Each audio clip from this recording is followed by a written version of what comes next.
What's going on, people? Welcome back to Curtis Shaw TV, back with another live stream. And happy Friday, people. The weekend is here, which means Arsenal are back in action.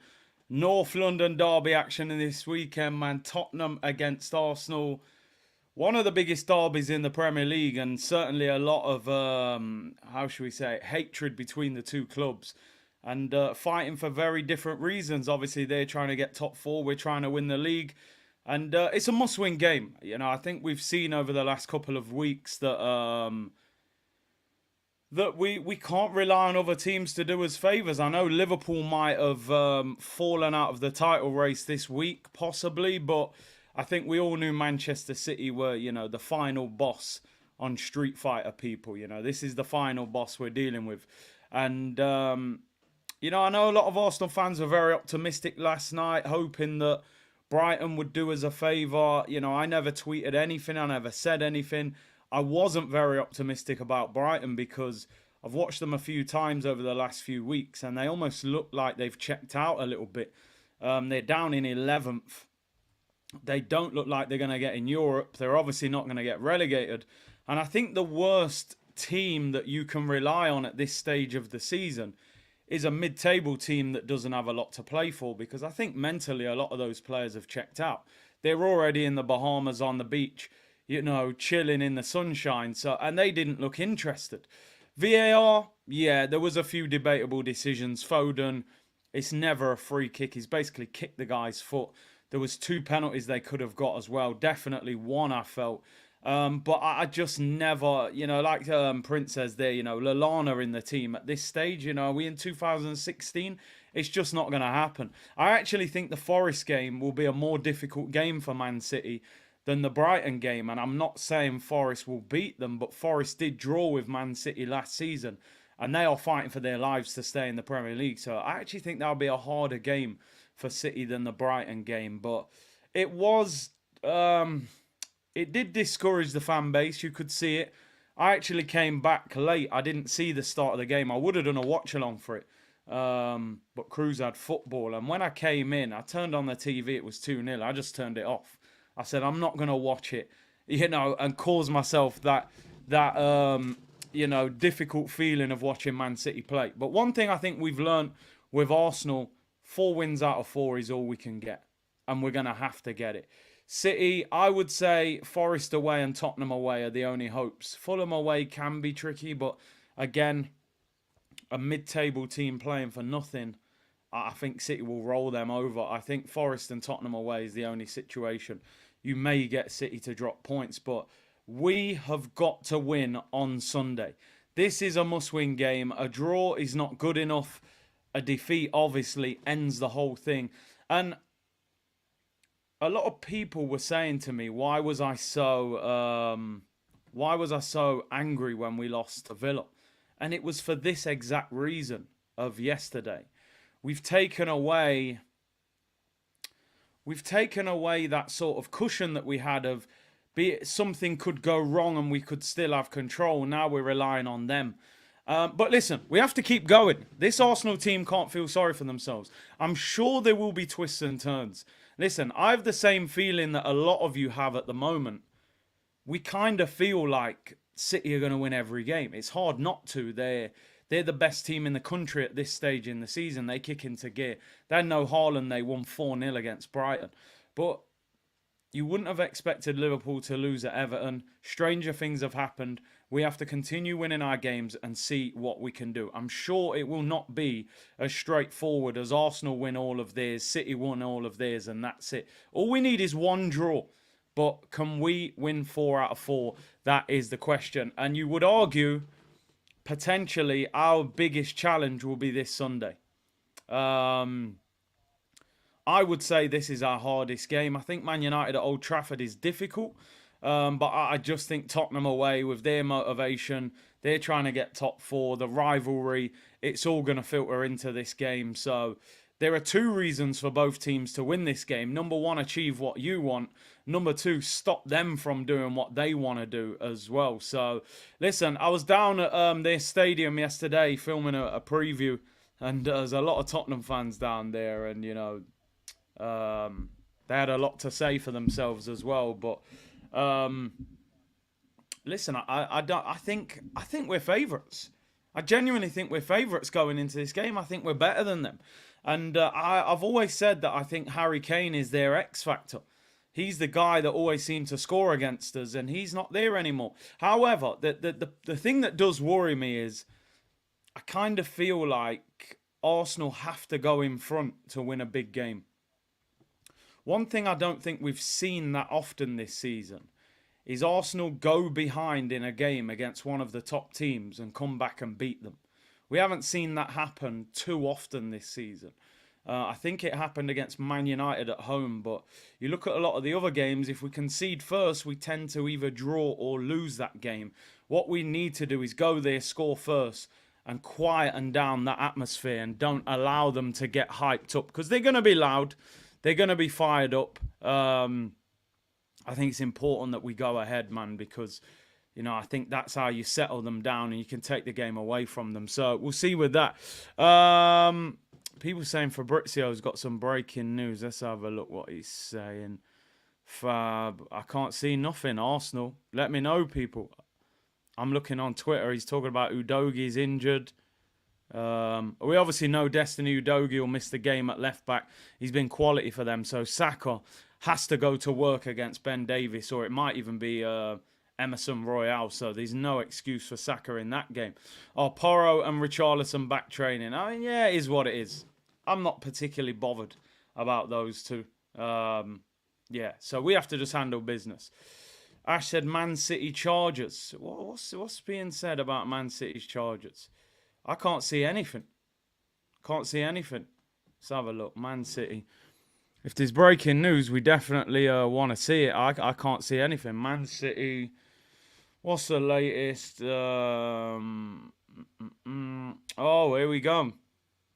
Premier League CEO Richard Masters says the hearing into Manchester City's 115 charges will take place in the near future.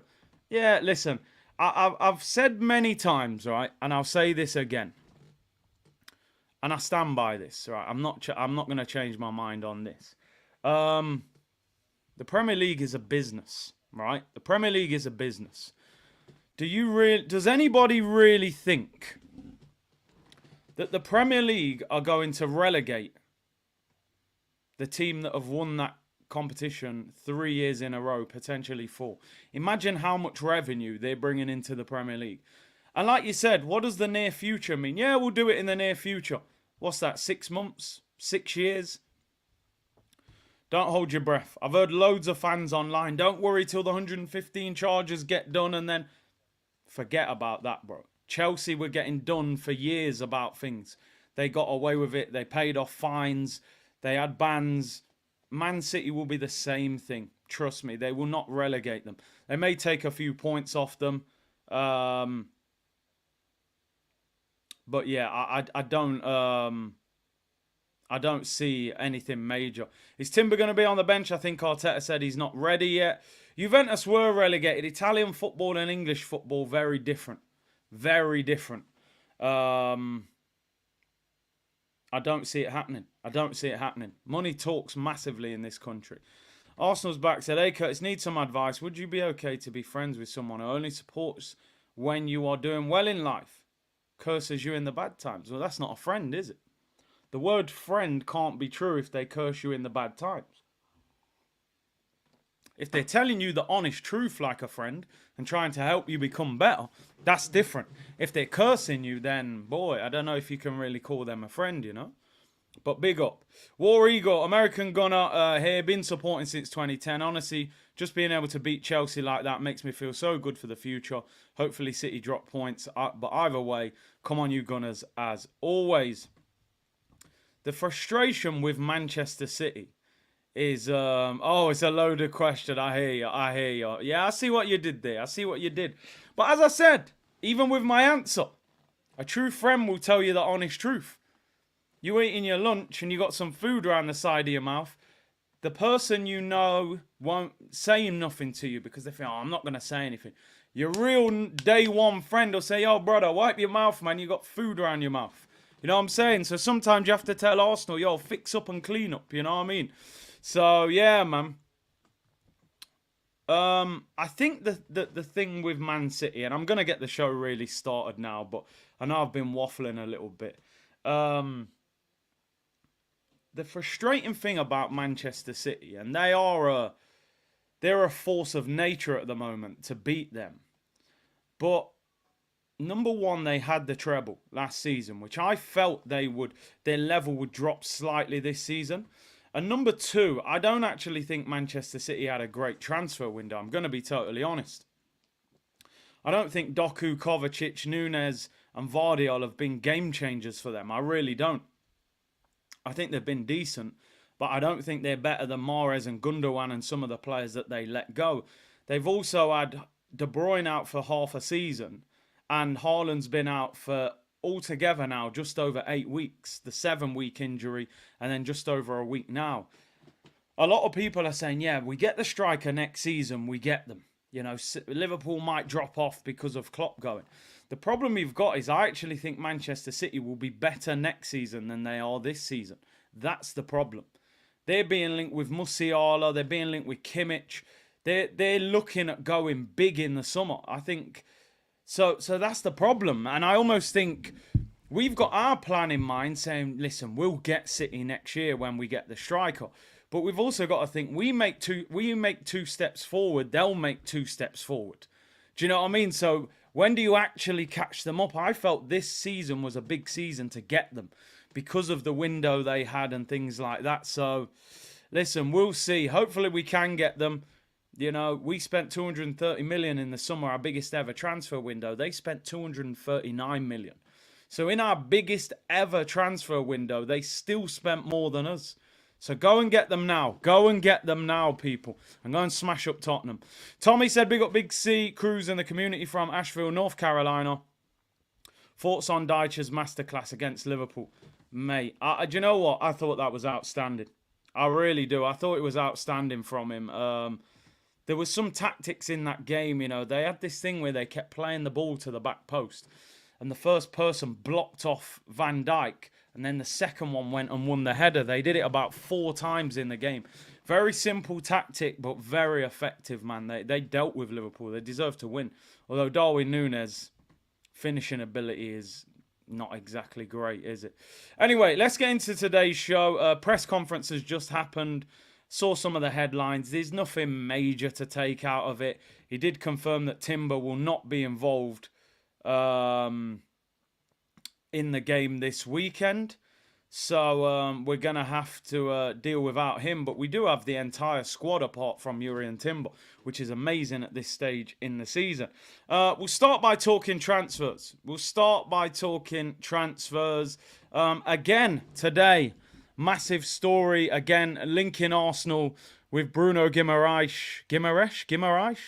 I have to say surname because when you say Bruno, they all think I'm talking about Bruno Fernandes, and I wouldn't want that guy anywhere near Arsenal. Although he does score goals, I'll give him that.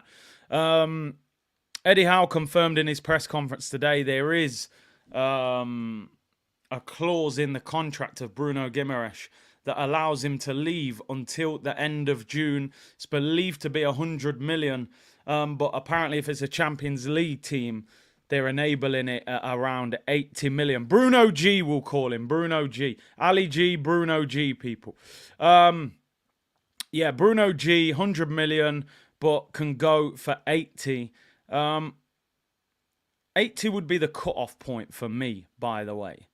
I do like him as a player. He's got that little nasty edge to him. And to be honest, we should have signed him when he left Lyon and went to Newcastle. We should have got him at 30-odd million quid then. I know a lot of Arsenal fans don't like him because, you know, he kicked up Jorginho and, you know, had a real battle against us. But I don't have a particular problem with that. In fact, I've said at times Arsenal lack that a little bit. Sometimes we are a little bit too nice. And he's definitely a master of the dark arts as well. He's not somebody that does it and, you know, gets sent off left, right and centre. He gets away with it. So, I mean, I'm just looking at his stats for the season. He has had 9 yellow cards, but no red cards, 4 goals, 6 assists, 32 games. and he played 32 last season, so he doesn't miss a lot of football. That is a good thing as well. He's only 26, Brazilian international, knows the Premier League, 6 foot tall. I think Declan Rice, and Martin Odegaard would be a fantastic midfield, honestly. Because Bruno's mobile, he can get about, he can pass, he can shoot, he can take set pieces. He's a good age as well. I think he would improve in the Arsenal team. I think him and Declan Rice as a double pivot would be outstanding. I really do. I have to say, though, as I said, 80 million would be my cut-off point. I wouldn't pay £100 million for him. I just don't think... I know, listen, we paid 105 million for Deckers from West Ham, and I thought that was a little bit too much for Rice, to be honest. We're now sitting here 9 months, 10 months later saying I've got no problem with that 105 million we paid, but I just think Bruno would be fantastic next to Declan Rice, and that sort of nasty edge that he's got to him. Personally, I wouldn't mind. So yeah, man, what do you guys think about Bruno Guimaraes? Saying that Man City are interested as well, but you know, we beat City to get Declan Rice. Could we get Bruno as well? Lonesome Gunner said we need more of the nasty characters at the club, players who are willing to get muddy. You're right. Big C, this crazy slander on Declan Rice's misses is despicable. What's that all about? I don't know what that's about. 80 million seems too much. You've got to think, Brian. You've got to think. All of a sudden, there'll be a benchmark deal that happens. And what that does, it forces the rest of the market to follow suit. And you can't get around that, no matter what you want to do. Unfortunately, Chelsea paid 115 million for Caicedo. Arsenal paid 105 million for Declan Rice. These are two players that had come from West Ham and Brighton. Not exactly two of the biggest clubs in the world. So if I'm the Newcastle owner and you want Bruno Guimaraes, 26, in the Brazil team, I'm saying, well, you paid 105 for Declan Rice. They paid 115 for Caicedo. They're going to ask for at least £80 million for Bruno. It's just the going rate. Unfortunately, it's the going rate. You're going to pay that much money. If Arsenal went for Onana from Everton, as an example, I think you'd pay 50, 60 million. And he didn't even start the other day against Liverpool. It's simply the going rate. Rice Misses deleted the whole of her social media. People were calling her about her weight. Okay, well, listen, we all know what social media is. We all know social media is the Beauty and the Beast. It's as simple as that. It's the Beauty and the Beast, social media. At times, I don't want to be even on social media. But it can be a very useful tool. You can connect with people. You can find out news. People are getting jobs, getting work. So you've got to manage it how you want, really. It's difficult, social media. I would say when you need to take a break from it, take a break from it. But yeah, it is what it is. So yeah, it's one of them. What's Bruno Guimaraes' superpower? I don't know. I think he's very good. He's an all-rounder, in my opinion. I think he's quite mobile. I think he's very comfortable on the ball. He can drive forward. He's got a goal in him. Listen, 4 goals, 6 assists this season, 10 goal contributions for a player in a double pivot. Wouldn't be bad, wouldn't be bad at all. If you think Jorginho has played in that role for Arsenal this season, Jorginho isn't going to get 10 goal contributions for Arsenal. So, listen, very good player.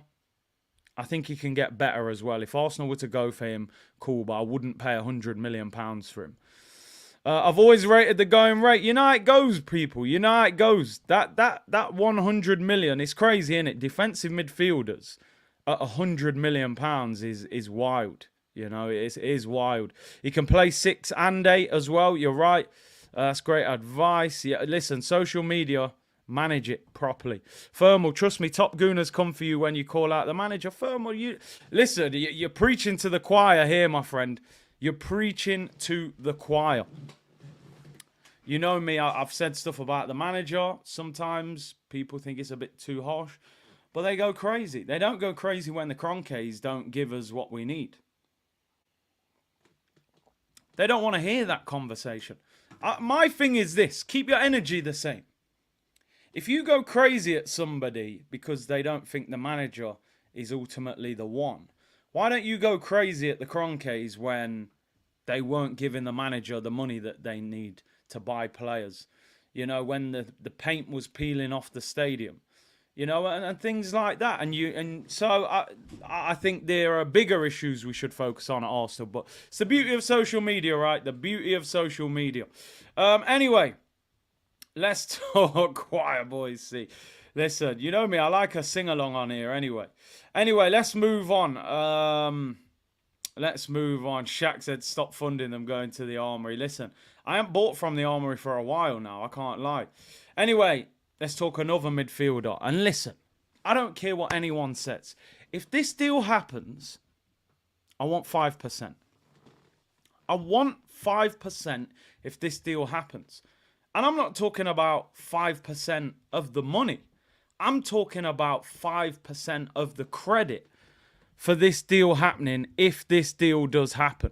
Because we've been talking about this guy for the longest time on this channel. And a lot of people have been like, I don't know too much about him. If you're a regular, you know we've been talking about this guy for a while. You know we've been talking about. And no, it's not Kylian Mbappe. We're talking about midfielder from Monaco, Youssouf Fofana. This story broke this morning.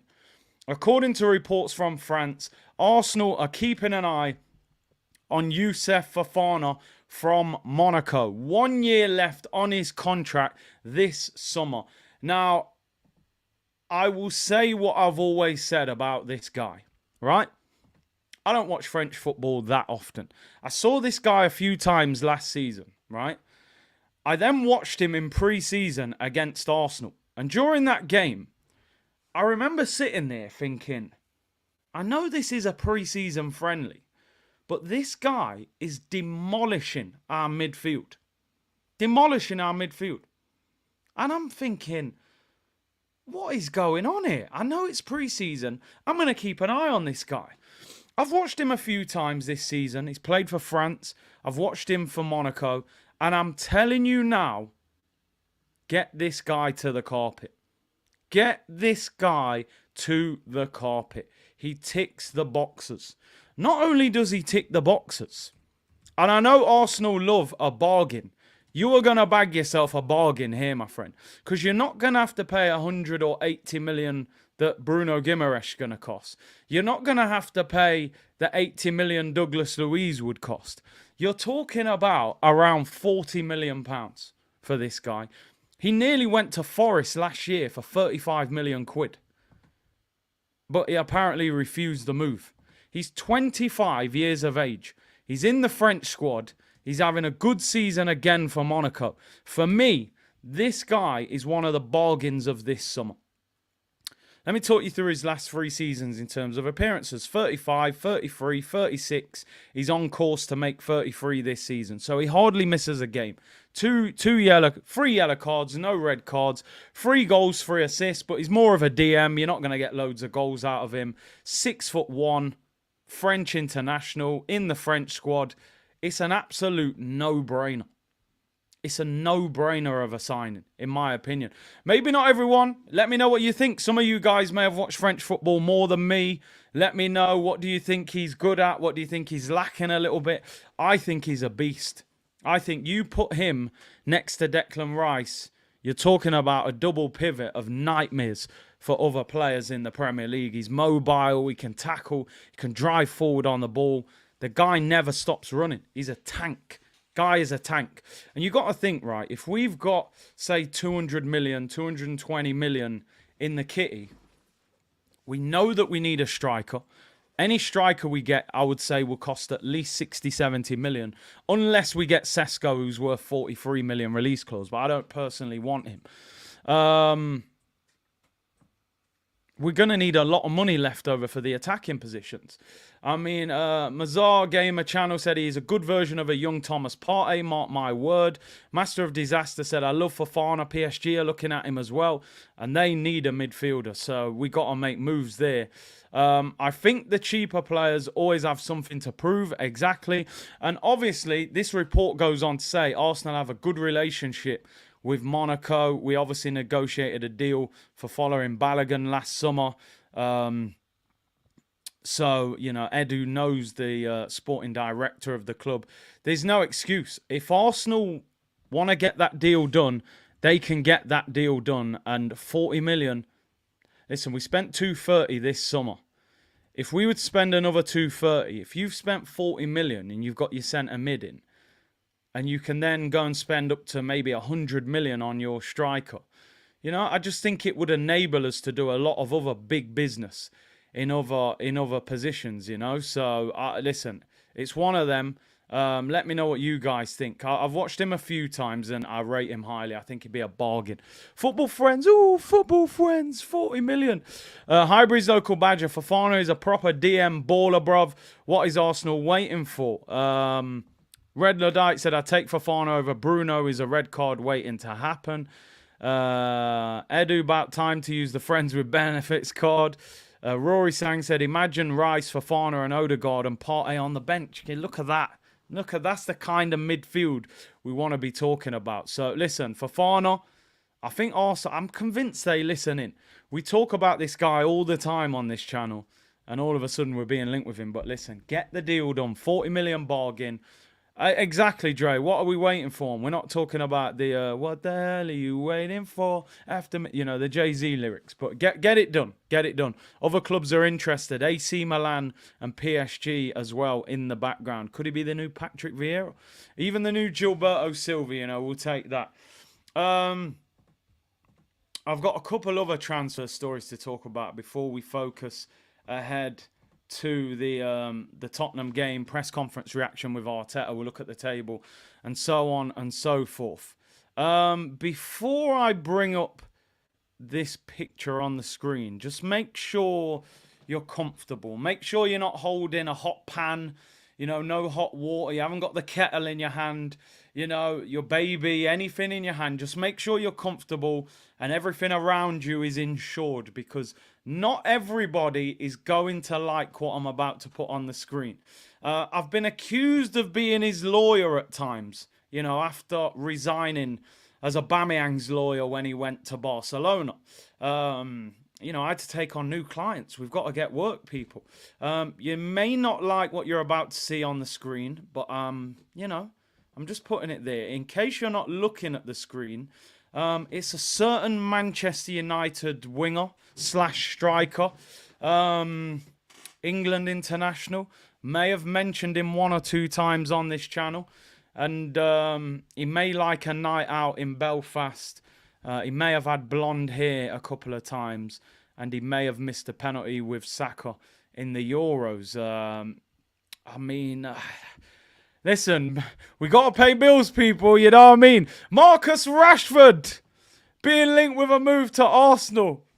Listen, following, you're right. How many years was I saying get Wilfried Zaha? 4, 5 years, even before the channel started. I think the first stream I was like, get Zaha to the carpet. Rashford being linked with a move to the Arsenal. Now, I know a lot of you, I can see the comments, people saying horror show. No chance. Mark Rash, as I called him the other day, not Marcus Rashford. I want to just ask one thing, and I'm going to put a poll up. Right? How I'm going to structure this question. You know, like a lawyer would in the court of law. You don't just say, would you sign Marcus Rashford? I'm never going to win if I say that. You're all going to say no. People calling him Trashford. People saying since the blonde hair he's been rubbish. I need to structure the question in a better way. This is how I'll structure the question, right? I look at Havertz and I think Havertz was worse when we signed him than where Rashford is now at Manchester United.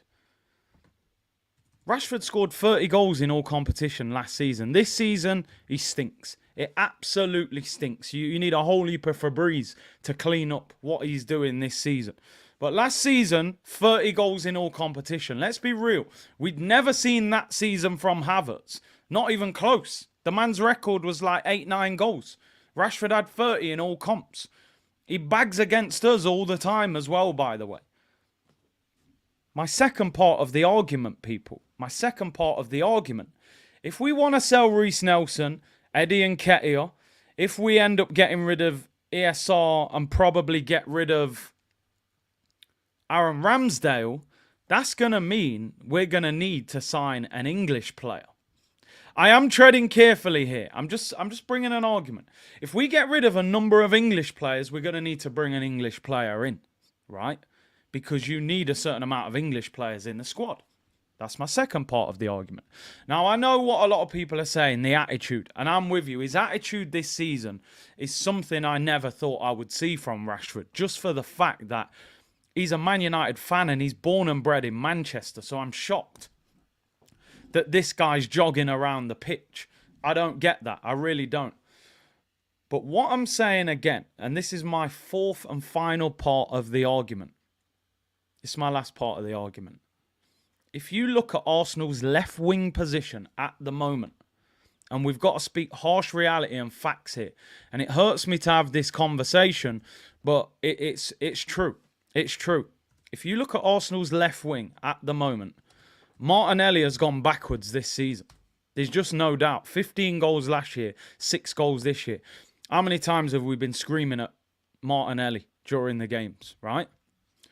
We love Trossard. Trossard's a very good player, but he's not the long-term solution on the left. He's not the quickest. He's decent, false nine, and so on and so forth. You could argue there is space to sign a left winger. That is probably the end of my argument. And just on top of that, I like the celebration as well. I ran out. I didn't make notes. I was thinking off the top of my mind there. I was trying to freestyle. To be honest, I've ran out of an argument. I don't think it's going to get past you lot, is it? You're all going crazy. I've left Elliot's comment on there because he said Rashford would be an excellent buy, no cap. What I'm trying to say, people, is that I think we do have rescue missions in us. I think we rescued Granit Xhaka under Mikel Arteta. That was a stray dog that you wanted to get rid of with fleas. We cleaned him up. He became the pride and joy of the household. You look at Kai Havertz. I mean, that was a wild animal out there on the roads that you wouldn't want anything to do with. That was like a dog with rabies. You wouldn't go near it. We took it to the vet, sorted him out, and now it's a respectable animal in the house, people. You know what I mean? What I'm saying is, sometimes there is a talented player in the wrong environment under the wrong manager.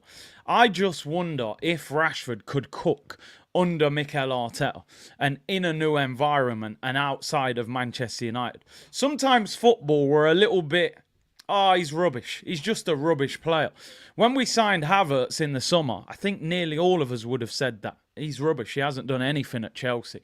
So I don't think I've won the argument, by the way. You're very listen, we have been the RSPCA at times. There've been a few rescue missions, bro. So maybe, we just need to, sort him out. Yeah, respectable animal. I didn't want to say, our best friend, but a respectable household animal. Big C, stop fooling yourself. All right, fair enough. Fair enough. Would Rashford score more than Martinelli? I mean, this season's Martinelli, I think he would. 6 goals, Martinelli, this season. But Rashford's got 7. So he's 1 goal better off. That 1 goal might have beat Aston Villa for us at home, people. We'd be top. 17 goals in the league last year. Listen, I don't think it's going to happen. He's on 300 grand a week. And, he's having meltdowns online as well.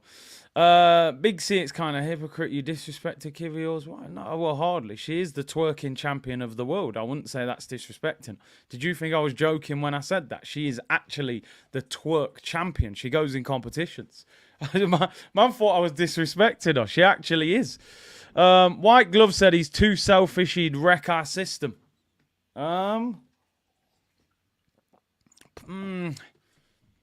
I don't know. Listen, it's not going to happen anyway, but I wanted to spark some debate. Curtis, please act accordingly. The community get real tetchy when you talk about Rashford. It's a real touchy subject, innit? Martin said you're a bad lawyer. I thought the final one of the celebration You telling me you won't want to see that celebration? Rashford! Against Man United, and then he just drops that celebration? I don't know. Maybe it's just me. Headloss said if he can't deal with Goldbridge criticism, how's he going to handle Curtis Shaw's? I know, to be fair, yeah, I'm seeing that. You know, and I go way crazier than that. So you can imagine I'd be capping for this guy to sign for us. He'd come to us, start jogging around the pitch. I'd be having absolute meltdowns. You're capping big time. See, we don't want... let me get him off the screen. I just thought it was a good argument. Let me know what you think. The poll is there. Let's have a look. Where are you at with it, people? 61% say no. 39% say yes. I'm just going to leave that to marinate for another 5 minutes, and hopefully my argument will sway that a little bit. Anyway, final transfer conversation. Oh, dear. Right. This one, I think you'll be a little bit more on board with this one. How much is your lawyer fee? Listen, just free merch. Just send me some Arsenal merch. That's it, people. Curtis the troublemaker. No trouble, people. No trouble. I never go looking for trouble online. It seems to just find me, you know, and then I have to try and handle it. Anyway, this one. I'm very much in favour of this one. We're going to put another poll up in a few minutes because I want to know what you think about this. The question I'm going to ask before I put this picture on the screen, I think you'll be a lot easier with this one. Which one of the two would you sign, or would you sign both? Or would you not sign any of them? Crystal Palace apparently will entertain offers for Eze and Olise this summer that are £60 million or above. Now, for me, I would be taking at least one of those two. At least one. There's an argument I'd take both of them, to be honest. There's an argument I'd take both of them. Because Olise as a backup right winger, and I think Eze is fantastic. Master of Disaster, curtisshawtv@hotmail.com, bro. Old school Hotmail business. Send me an email if you need to. What do you guys think? Eze and Olise, 60 million a pop. Dreadlock gang. Eze, boyhood Arsenal fan, was actually released from our academy as a youngster. Olise apparently was recommended by Patrick Vieira after he left Palace as manager. Eze is an England international and Olise is a French under-21 international. So, obviously, Eze would count as a homegrown player as well. I mean, listen, I think these two are brilliant, by the way. I really do. The only thing, would Palace sell both of them? I think Palace would be insane to let both of them go. They'd be in a relegation battle.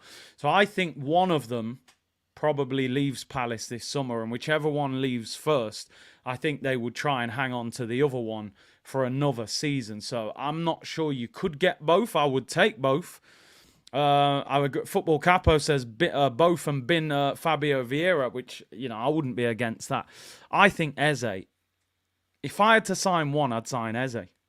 I think he's a bit more mature. And I think he's, I don't know, he's less injury prone. Just has a little bit more maturity. Oh, I'll send it you, Master of Disaster. Big up, bro. I see your message. Right, let me change the poll. Let's get that Rashford one off. I'm not even sure seasoning it up and has allowed you. In fact, it got worse. 62% said no. So, yeah, most of you don't want Rashford. But 38% did say yes. Who would you sign, Eze or Olise? 60 million this summer. Which one would you sign? See, the crazy thing is about this. I'm trying to think which one would be. I think we're targeting the right winger more. The problem we've got with Eze is until we sell somebody, there isn't a lot of room for him. Because you've got Odegaard's playing in that attacking midfield role. Havertz playing up front. You've still got Fabio Vieira. You've still got Smith Rowe. So you've got to get rid of one of them to be honest. Listen, for me, I think Eze is the better player. I just do. I think his maturity on the ball is incredible. He drifts past players like they're not even there. I'll be honest, when we played Palace, he was going past Declan Rice very, very easily. You know, he just got this sort of way about him on the ball that he just drifts past people. And he's a boyhood Arsenal fan, and I don't know how much that really means, being an Arsenal fan, but I just like that as well. I don't know why. Olise, I think, is a fantastic football player, and he has great potential. The problem I think you're going to have with Olise is everything I'm reading about Olise, he wants guarantees of first-team football. He's 22. He's trying to get into the French squad. Is he getting game time at Arsenal as much as he would be looking for? He's being linked with Manchester United. Now, Manchester United have got Anthony on the right, who is absolutely one of the worst signings in their history. I think if Olise goes to Man United, there's a good chance he starts. Where Olise at Arsenal, I just think you're sitting on the bench for Saka. So I'm not sure. I think we probably need a right winger more than the attacking midfielder, but I'm just not sure we get the deal done. 15 games this season for Olise. 17 games missed through injury. Now, I'm not going to write him off and say he's injury prone because it's one season. Last year, he only missed one Premier League game. So I think I would give him the benefit of the doubt, but you always have that sort of feeling when it comes to Arsenal. Please tell me this guy isn't injury prone. You know, Eze's missed 8 games this season as well, but he did play 38 last season. Eze, 10 goals, 4 assists last season, 8 goals, 3 assists this season. So he's putting up good numbers for a guy in a team that isn't great, that was playing under, Roy Hodgson. So listen, let me know in the poll, people, who would you take out of these two? Jack said you're capping big time. We don't want him. That was the Rashford debate. I hear it. And new music, need a bit more man them energy in the dressing room. Team, bring him in, man. You know what I mean? He's fed half the country, people. ERA said Tottenham will get both. He has friends in the squad. I would hate, and they've been linked with Eze as well. That would really annoy me. Can you imagine them having Maddison and Eze in attacking midfield? No, man, no. Get Eze to Arsenal. He's so good on the ball. Thomas said, Eze is a complete cam. He's so good on the ball. It's crazy. Silky, tech, and strong. Do you know why I would definitely get him? If you look at Arsenal's team, there's only a few players in the Arsenal team that are comfortable on the ball and they can drift past players, right? When I really think about it, who are the players? I mean, Saka, but he hasn't been great at going past players this year. Martinelli's very quick and direct, but I think he needs a lot of space. Jesus, not bad in tight areas. Trossard can dribble, but not that quick. Eze has a unique ability to just go past people. ESR out, Eze in, said Yemi. I mean, ESR to Palace, you could do a straight swap or give them a little bit of money. You're not going to get 60 million for ESR. Odegaard and Trossard, yeah, they're good in tight spaces. They can dribble past people. Eze grew up in the streets, bro. Real baller. If you ever looked into his story, by the way, he said he was rejected by 6 academies as a kid. Literally getting signed, released, trial, didn't get in. 16 didn't look like it was going to happen. And look at the career he's built out for himself. England international, being linked with Arsenal and Tottenham and other clubs. So fair play to him. Proper baller, man. Hianu said, Olise played for Arsenal when he was younger. I didn't even know that. Mazar said, I hate to say it, Eze is way better than ESR, and I love that guy. I actually think Eze is better than ESR. I do. I think he has... he's found his rhythm. He knows what player he is. I think with ESR, the lack of game time has stopped his development and the injuries as well. You know, so anyway, let's move on. Transfer stories done for the day. You guys don't want Rashford. Fofana, I think, would be a bargain. Eze and Olise would be great options at 60 million. I don't think you'll get many better players for that sort of value out of the Premier League. And like I said, Eze is an England international, which means Arsenal could sell an English player like an Nketiah or a Nelson or an ESR or a Ramsdale. So for me, Eze would be an absolute no-brainer. Anyway, people, it's that time. All focus goes to Sunday, and it's the North London derby. It's the North London derby. Tottenham against Arsenal. I'll be honest, I was more hyped for this game yesterday before I saw Manchester City demolish Brighton, because I was kind of looking at the game thinking,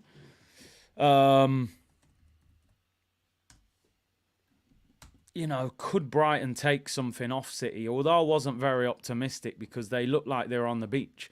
They're on that Pebble Beach in Brighton.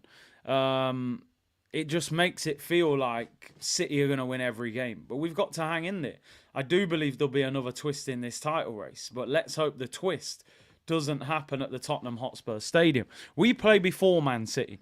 And I said this at the start of the stream. I think Forest away is a more difficult game than Brighton away for Manchester City. And a lot of you would say, what? Forest are in a relegation battle. I think at this stage of the season, the easiest team to play is a mid-table team. Can't get Europe, can't get relegated. They're going through the motions. They're probably booking their holidays. You go there and you batter them. They're half-hearted. Half of those players probably don't even want to go into a tough challenge in case they get injured for the Euros or the Copa America. Do you know what I mean? So Forest at home, direct, relegation battle. They'll be crunching tackles. That is a very different game. Brighton yesterday were a bunch of puppies. It was pathetic the way they played. It was literally embarrassing. They're trying to play 1-2s on the edge of the 6-yard box. Like, what are you actually trying to do? Yeah, like you said, Forest, they've got Elanga, they've got Hudson-Odoi, they've got Awoniyi. They will be direct and physical, and it'll be a different game. And City drew there last season as well. Anyway, it's that time. If you're peckish, late lunch, early dinner, wherever you are, breakfast, depending where you are in the world, waffle settings in full effect. Every word from Mikel Arteta's pre-Tottenham presser. Although, to be honest, I don't say every word because when he starts waffling, I start skipping through the comments. As I said, the headline news was that Timber will not be in the squad. I think he's going to need probably another game with the under-23s before he comes into first-team action. But it looks like he may get some game time in maybe the last game or two of the season. It's that time. The Cone Man himself, Mickey Ross, the boss. Cone Man music. Can he lead us to the title, or is it the hope that kills people? Are we going to be watching Man City lift a 4th Premier League title in a row, or will it be armpits with Martin Odegaard by the end of May? This game for me is the crunch game out of the rest of this run. We have got to beat them. Not only does it put us in a great position again to keep the pressure on City, it could end their chances of getting 4th. So it's a win-win situation. Let's see what he had to say on how he feels about the title chances now. He said, now we are there. We have to look at ourselves, try and perform the best possible way to win matches. I can't wait to see what happens. That's what we discuss. It sounds repetitive, but it's what we have to do. On whether he thinks it's a 2-horse race, he said, I don't think so. I think this league is tremendously demanding. There can still be a lot of turns. I think Liverpool are out of the race now. I don't think they're coming back. Elliot said, Nyamming waffles, sipping syrup, spur chicken is always finger licking on that Cone Man music. No diddy, people. No diddy. Big up. Listen. We've got a gun on our badge. The cannon, the gunners. They've got a chicken standing on a ball. Come on. Like, just deal with Nando's, man. What's going on here? I think it is a 2-horse race. Arteta can't cap. He's got to be, PR worthy. But I don't think Liverpool are in the title race. How pleased he has been with April. He said it's been great. Not just the results, but the performances. We had a big one in the derby against Chelsea. I'm sure we're going to have another one. April... April has not been great for Arsenal. It's been okay. It's been okay. I think Bayern Munich was very, very disappointing. And I know I'm harpering on a little bit here, but I think the way we went out, we kind of just rolled over in that second leg. We didn't really put up much of a fight. I think the Aston Villa game. Listen, the margin for error is so small. We've lost one game since January, and that could stop us winning the Premier League, that Aston Villa game. But ultimately, it's about what happens over the course of the season, which was my argument on Twitter. People are saying, oh, we've lost one game since January. Problem is, the season started in August. Season started in summer, not in, the January sales just after Christmas. So you can say one defeat since thingy, but the thing that's always so frustrating with Arsenal, when you individualise certain games, Fulham away is a game you would expect Arsenal to win. Aston Villa at home with 5 players missing with good chances, and West Ham at home with 21 shots. Those would be the games ultimately that would have cost us the league title. It's not Man City home and away. It's not Liverpool. It's not, Chelsea. It's those games, and that's what's so frustrating. And that's what I always say. It doesn't tend to be the opposition. We almost defeat ourselves at times. But listen, still lots to play for. How much tougher the squad is this season? He said the availability we mentioned before is going to be key. It's true that apart from Urian, we're going to be very close to having everybody available. That's a huge boost. It elevates the training sessions and the competition between the players. How excited he is with the development of the squad. He said we're focused on this one because of what's at stake. We know as well we're a young team. It's a really bright future. Still a lot of room for improvement. On our schedule compared to Spurs, we're going to be ready. We had a bit of time to recover as well. Tottenham haven't played for 2 weeks.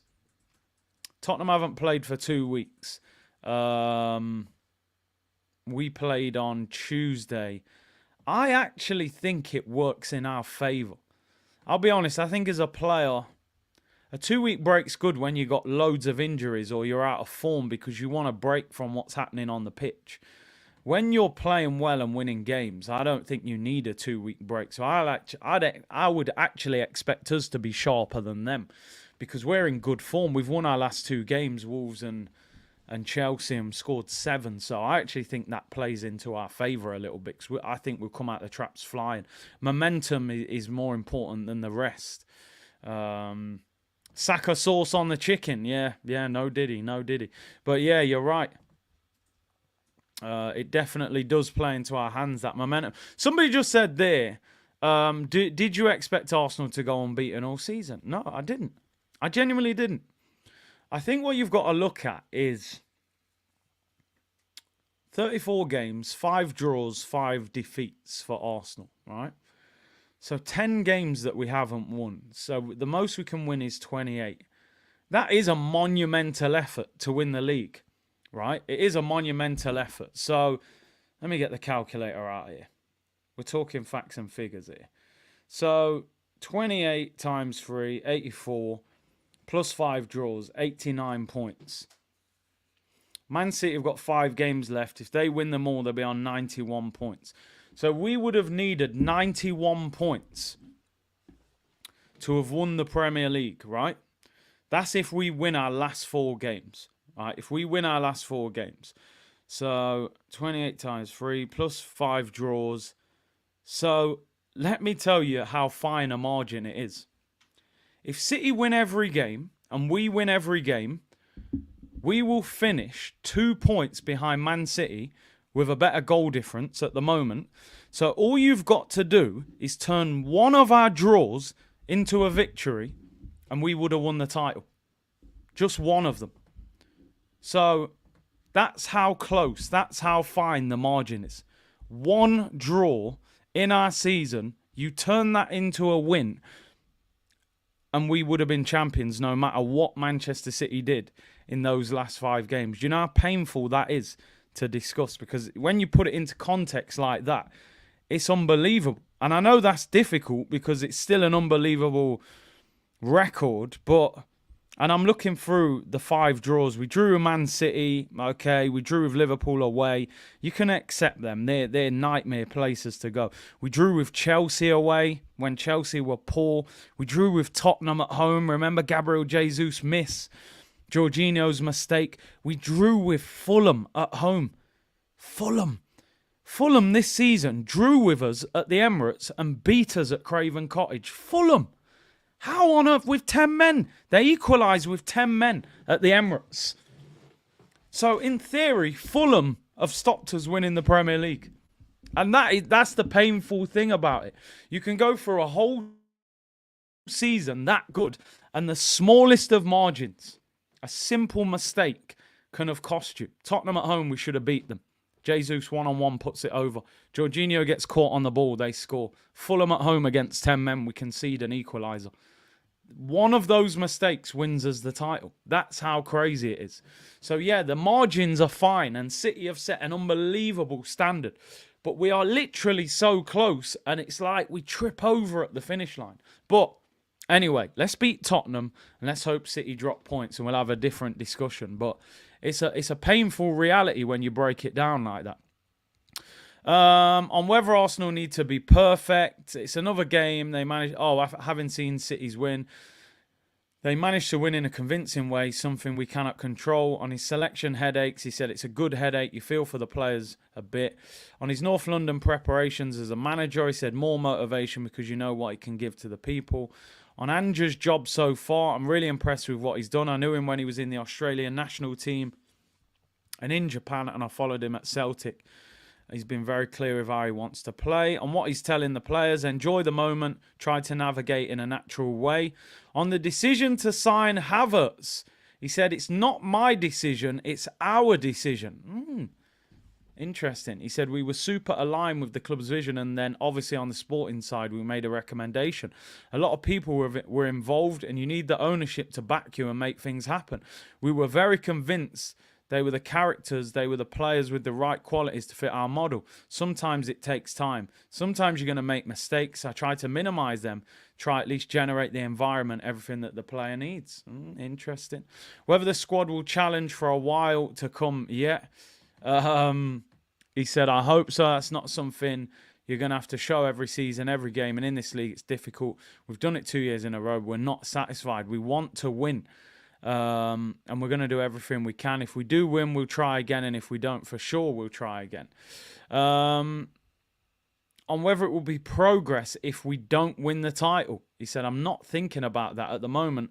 I'm just thinking about how we're going to win it. Well, that was my question, you know. On the supercomputer giving a 26% chance, we're not interested in some made-up computer making up stats. I'm playing vertically with ball speed.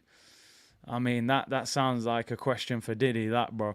On how he sees the game unfolding, he said, there are certain games you imagine the type of game you're going to play. You try to explain to the players this is going to happen. On whether the result v Tottenham 2 years ago was a low point, he said, my memory is failing me. I'm more focused on the one last year. That's more positive. That was, of course, the Rob Holding red card. But last year we battered them. On whether he trusts the current team more than that, I've always trusted the players. I'm not sure I trusted all of them, mate. The El Nenis, the Cedrics, and the Rob Holdings of the past. They can perform. I can make right or wrong decisions. Let's skip it. On drawing from the Invincibles winning the title there 20 years ago, he said, I understand that, but it's not going to happen mathematically even if we do win it.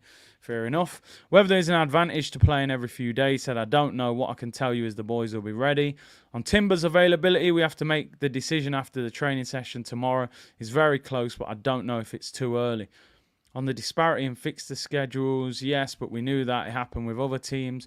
Whether we would have preferred 2 weeks off, he said, I love the fact we have played 4 times. Whether Postecoglou will tweak his tactics, what sort of question is that? How does he know what tactics the other manager's going to do? That's arguably the worst question I've ever seen in a press conference. Yeah, mate, what do you think the manager had for dinner last night? Yeah, I'll have a guess, shall I, mate? On having players who know about the hostile atmosphere, he said it's an unbelievable atmosphere, beautiful stadium. Bond that. It's a toilet bowl, mate. Nah, it is a nice stadium. On no one talking about finishing above Spurs, yeah, don't worry about that. On us potentially qualifying for the Champions League this weekend. Listen, we know we're in the Champions League already. That was a real boring press conference, man. The questions were horrific. Yeah, mate, do you think Ange will change his tactics? Well, I'm not Ange, mate, so how am I supposed to tell you the answer to that? Anyway, final thoughts before we round up. And this is probably the most straightforward team selection that I've ever decided on this channel. And I want to know your thoughts. It is quite simple. Copy and paste. No need to complicate anything. No need for a discussion. It's as simple as that. The team that played against Chelsea, copy it, paste it, and that is that. If you change anything, you've made a mistake, in my opinion. There should not be one change from the game that we saw the other night.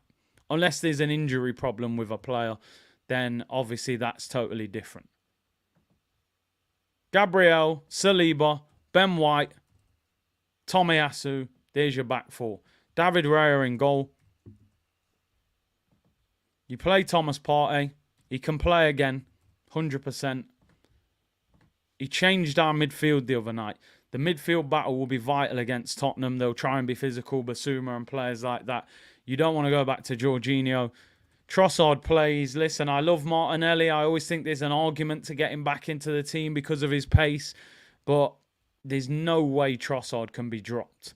And Havertz leads the line. Jesus, nah. I think bringing on Jesus and Martinelli late in the game is a fantastic double substitution because they're lively and they're different to the players. You know, Martinelli is quick against a tired right back and Jesus as well. So you have to pick that team. Is there anybody in the comments that thinks we should change anything despite the win? I mean, Trossard on form and finishing, exactly. It's going to be a tough game.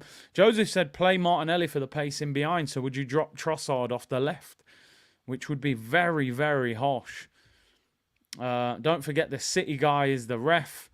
They need to really look into that, don't they? You know, the fact that that VAR guy was the Luton fan for the Forest game didn't give 3 penalties. That's what's caused all this drama. Nelson for Saka, I mean, no chance. Absolutely. I don't think Nelson did he even make the bench the other night? Nelson's done at Arsenal. I said the other week when Nelson played that game, he's just ended his Arsenal career. Nelson's career at Arsenal is finished unless he sits on the bench next season. Listen, ultimately, I've been as frustrated with everybody at Saka. But the guy, whatever we think, he's still top scorer. He's still somebody that is going to draw 2 players to him every time he has the ball.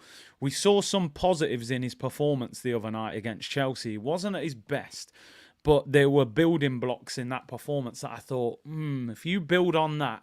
Also, remember, Destiny Udogie is out injured, which will probably mean Ben Davies plays left back, and I think he is a bang average left back. Ben White on the overlap, Odegaard, that little triangle. This is not the time to drop Saka. It really isn't. This is the time to put your arm around him as the manager and say, listen, I know you've struggled a little bit with fitness and form, but it's your time now. Goals, assist, help us get over the finish line. Right? Saka has to play. You don't do crazy things like Nelson in a game like this. Saka has to play. He's vital for us. And like I said, sometimes he just draws players to him that create space for other people. So, anyway, it's I think it's pretty obvious that this should be the team. There's no need to even discuss it for too long. Raya in goal, back four. Tomiyasu has to play at left back. He played okay. He had a few difficult run-ins with Madueke. He'll probably be up against Brennan Johnson or Kulusevski, who's obviously the boyhood Arsenal fan. Now, my plan on Sunday was to do a watch-along for Forest against City, right? That game is straight after Tottenham against Arsenal. I'll be honest, that watch-along will be dependent on the result of the Arsenal game. So I'm going to set the stream up. It will be ready to go. If we get beaten by Tottenham or draw, lock off that stream. That is not happening. That will be getting deleted. That's title done and dusted. I'll be in the worst mood if we lose that game. We roll Tottenham over. We're going straight to the City ground for the second watch-along. So there are terms and conditions attached to that watch-along. It's going to be listed. You will see it on YouTube. 4:30 kickoff. Forest against City. Obviously, our game's at 2 o'clock. So it will be dependent on our result. We drop points, then that stream will not exist. Yeah, I ain't watching that. In fact, I won't be watching much football for the rest of the season if we drop points against them lot. So, yeah, that's where we're at. People, just to give you a bit of context, today, 6 o'clock, I'm live with Turkish on his channel. So make sure you go and tune in for that. We'll discuss everything over the last few weeks. We haven't done a show for 2 weeks, so we'll talk Bayern Munich, Villa, the Chelsea game, Wolves game, and we'll look ahead to Tottenham. Member stream will be on Tuesday. So make sure you're locked in for that. And there'll be a watch-along, obviously, Arsenal, Tottenham, and then we may do Man City against Forest straight after. And there's a preview. I got a pre-recorded preview coming out tomorrow. That I filmed that yesterday at the Tottenham Stadium. There was a lot of banter going on with Tottenham fans as I was there as well. But yeah, listen, big up to everyone. Enjoy your Friday. I always say enjoy your weekend before Arsenal play, because there've been many weekends where Arsenal come and mash up the whole weekend. So I would say make the most of your weekend now. But listen, I'm going to be honest, all jokes aside, I think we can beat Tottenham, and I think we will beat them. I just think we need it more than them. I think we're in better form. I think we're a better team than them, to be honest. I think we've got a better defence, a better midfield, and a better attack. I think we're a better team than them. Without Kane, I don't think they have that X factor up front. But I'm also aware of the fact that if we don't turn up and play properly, they can deal with us. We drew with them at home and struggled because we weren't at our best. So it's about how this team handles the atmosphere as well. And like I said, I worry when we go a goal down in a big game, we have to take the lead.